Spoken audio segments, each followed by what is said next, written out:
Then in digital teams, you probably do this already. So there's probably a whole bunch of people going, yeah, okay, tell me something I don't know. So yeah, I already adapt, I already innovate, I already have the best resources. And that's the difference in what we try to bring to the market. So we get that. We get there's absolutely pockets of really, really good things going on, and a lot of you will be part of that.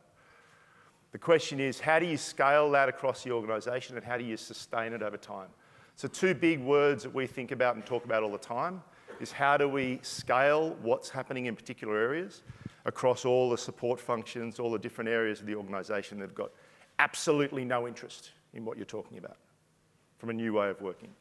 And then how do you sustain it? How do you make sure that works? And today's conversation is going to be a lot about the how, because we like to think of ourselves as the how people. We're very pragmatic.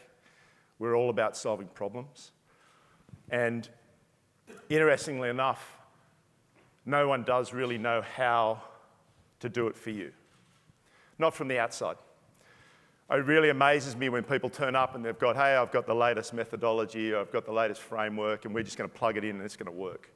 Well, I don't believe them. You can if you like. But you know those old things, and people say we're different. Well, in this sort of stuff, we are different because your business model has been there for a while. The way people think is different. There's a whole lot of things and themes that are potentially similar, but realistically, it's different in every place, and even the steps you need to take. Where are you going to start? So let's talk about the consistent themes. So once again, from the real experts, let's talk about the people that you actually know and love and that have made some real changes.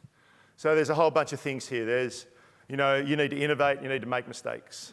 You need to be available and able to admit that you've got it wrong and then move on. You need to be able to have no fear, no politics. Well, that's pretty hard in most organisations. I don't know about you.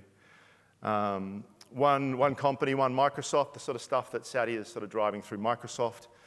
Bezos, to double the amount of experiments you do per year, you're going to double your inventiveness. So everybody talks about innovation.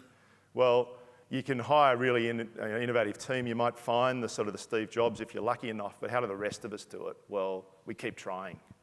We keep testing and learning.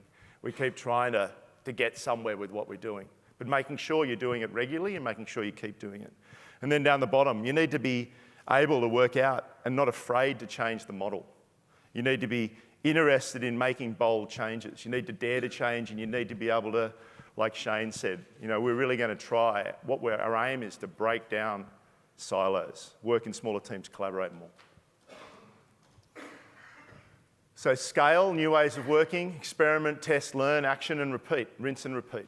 Do it again, do it consistently. A little bit like exercise, turning up every day. Sustain the change for ongoing success. So our business is about not just scaling it, but then trying to work out how to sustain it after we've left. Sounds a little bit counterintuitive for a consulting firm to say that, but our goal is that hopefully if it works, you've sustained it at a particular level, and then when you turn around and you say, okay, we're good there, we want to go to the next level, hopefully you'll give us a buzz and we might be able to help you get to the next level as well.